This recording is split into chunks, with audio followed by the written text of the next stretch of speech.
I'm generally an unorganized person, so imagine what it looks like up here when I'm trying to brainstorm. Hey y'all, welcome back to my channel. If you're new, my name is Corey. I am an art director, graphic designer, and today I have a treat for you. We are going to be taking a look at my process for my initial creative brainstorming when I am working on the visual identity portion of a branding project, and we're using a real client. For the past few weeks, I've been working with a client who is starting a photo booth business in the Metro DC area, and the business is brand new. We're essentially starting from scratch, and that's always a good time. Because this is a brand new business, before we even get into the visual identity portion of it all, we have to nail the strategy. We got to talk about what this business is, who the target audience is, what their competitors are up to, and figure out how to turn all of that into something visual that makes sense and meets their goal. There is a ton of information to uncover in those conversations, and with that, there are a lot of ideas that come from them. And so obviously, it's a lot going on up here, and I need to figure out how to make it make sense for myself so that I can produce the best work possible. And so obviously I need to use the right tools. And that is where Milanote comes in. Thank you to Milanote for sponsoring today's video. Milanote to me is the better whiteboard on your computer. It is a very easy to use tool that helps you organize all of those thoughts, all of those ideas, all of the creative solutions that you have into very visual boards. And if you're into aesthetic things, this is definitely for you. Before I was using Milanote, I was a little very all over the place. I'm sure you can imagine. While I still currently use pen and paper, before it was just nonstop, just papers, just loose papers everywhere with just thoughts and random ideas. And then they weren't all together. So some ideas would get lost and never utilized and all of those things. I used to also screenshot a lot and just hoard them in my phone as I saw inspiration, or when I pulled things off of the internet as I ran across them. It just wasn't the best. It wasn't the best system. Let's take a look at what my project board for the beginning stages of this branding project looks like. So as you can see here, this is my project board. A couple of things blurred out for my privacy. Maybe some things that are on the way, mind your business. But we're gonna go ahead and jump into this brands board. So for the sake of this video, I did change some of the information so that my client's information doesn't need to be here, but all the rest of the information is accurate to my brainstorming process. At the very beginning of my brainstorming, I like to put in all the information that I already have at that point. So at this point, we've had discovery sessions, we've talked quite a few times.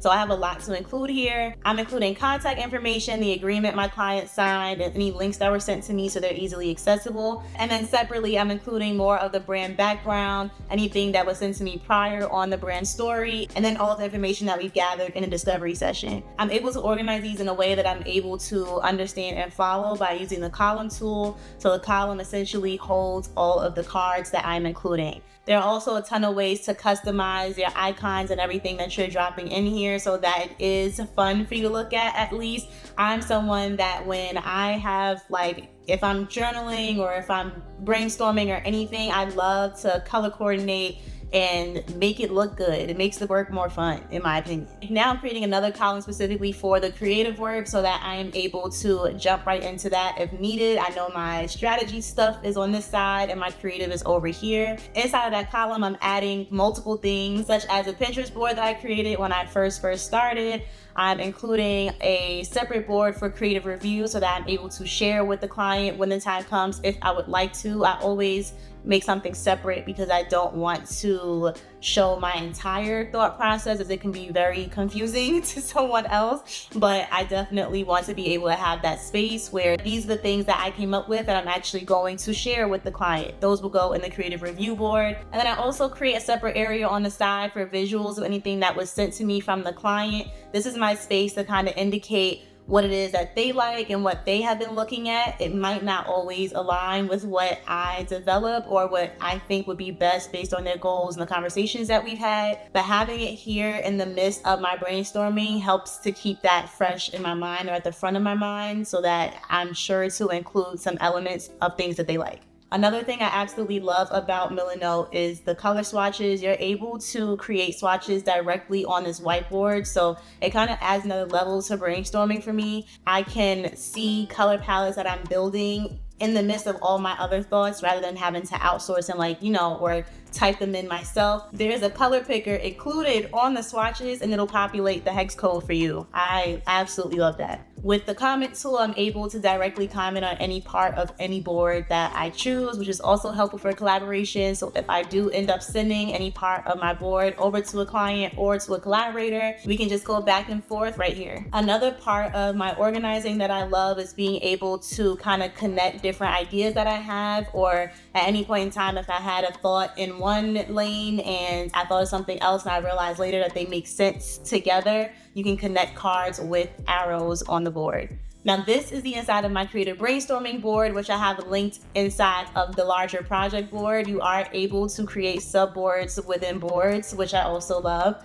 So things don't get too cluttered. It's all about organization here. This is where I go ahead and start collecting. I'm collecting things that I've seen online, things that I've saved long ago, things that I've remembered, and I'm pulling them into here if I feel like they can apply to this brand, or if they have specific assets about them that could apply to this brand. I'm identifying what those things are, what those characteristics are, and I'm like identifying a central theme about them. So when I send ideas to clients, or when I create my mood boards and stylescapes for clients, I'm kind of modeling them after the themes that I've generated in that board. You know what I mean? As you can see, this all looks very similar to if I were to have a whiteboard in the room with me, and it serves as a central location for all of my ideas for the project. It's very beneficial to me for a couple of reasons. Some of them I've already stated, but one major one that I have not stated so far is that I enjoy having these boards living where they are, just as like an evolution of my thought process. When I go on to other projects, or if I revisit old projects, I can see exactly what I was thinking and how I got to the end result. And if I do have a really good idea elsewhere that can be used for a new project, it exists. This whiteboard, it just lives here. I have it. The option to use these boards for collaboration is also great. I would prefer to use these with other designers if we're working on the same project together, so that way we're able to kind of have our thoughts all in one place with a little bit of harmony, because that can also be difficult. And just in general, I love how you can make it look good. A lot of people don't care about that. A lot of people do though, and I'm one of them. So from this board, I was able to identify multiple creative directions for this brand, and I can easily identify where the ideas came from or what the evolution of my thought process was, so that it's that much easier to sell to the client. In my creative review board, I'm sharing some initial ideas on the visual direction, and I'm able to share with the client so that we can collaborate within the board. We can comment, go back and forth directly in here if you choose. Ultimately, I have found this to be the easiest method I've tried for my own personal organization and brainstorming, as well as communicating visual ideas to clients. If you hadn't noticed already, I do use milanote personally, as in if it has nothing to do with client work, I am still using this to organize my thoughts every time. Now, I am very curious to know how you all begin your creative process when it comes to the visual component. So I'm gonna ask you to comment down below. Milanote is available for free with no time limit whatsoever. You can sign up in my description down below. And while I jump right back into Milanote after this video, because I do have some work to do, I have a lot of brainstorming and ideating to do, I will be looking out for your systems and methods and how you all brainstorm and organize. And I will see you in the next video. Bye.